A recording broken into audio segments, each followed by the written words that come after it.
So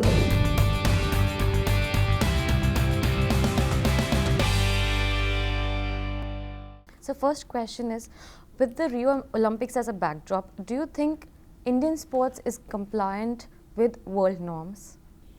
Well, if you look at standards, perhaps they are not. But if you look at effort, perhaps they are.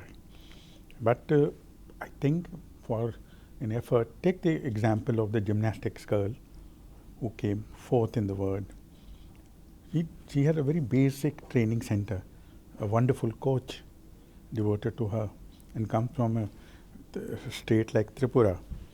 And for her to achieve this is much better than the achievement of an American athlete who has all the training at her command, all the resources to support her. And in light of that, her achievement is marvelous. We saw that cricket is largely successful as a sport and as a business model, but it has run afoul of the law. So what can we learn from the cricket lesson for other sports federations? What has emerged from the cricket controversy is primarily the interest of conflict of interest.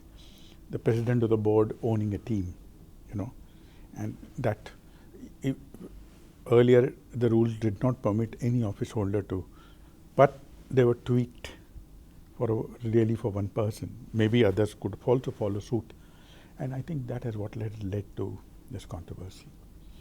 So you don't think there can be some shared good things that we can learn from the BCCI in the way it has run as a sporting body? Oh, yes.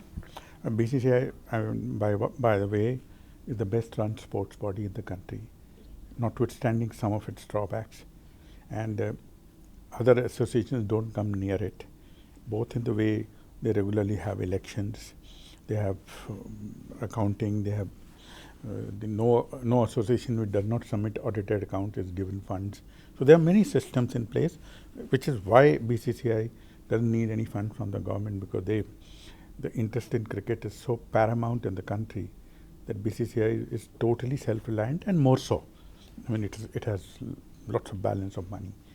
So I think that it's a good model. I think they need a bit of ethical considerations and a bit of transparency, and they should be all right. Laws, ethics and transparency, they need to be brought into the Indian sporting system. How do you think they can be inculcated? Look, ethics and transparency are the hallmarks of our good organizations. It doesn't need cricket or sport. Every venture must have ethics and transparency. Law is, in the sense, there's no law today for sport, but general principles of law, the general criminal law, general civil law still applies to transaction. The contract law applies and all. But for an organization to thrive, it must have transparency, it must have fairness, and it must be accountable to the stakeholders.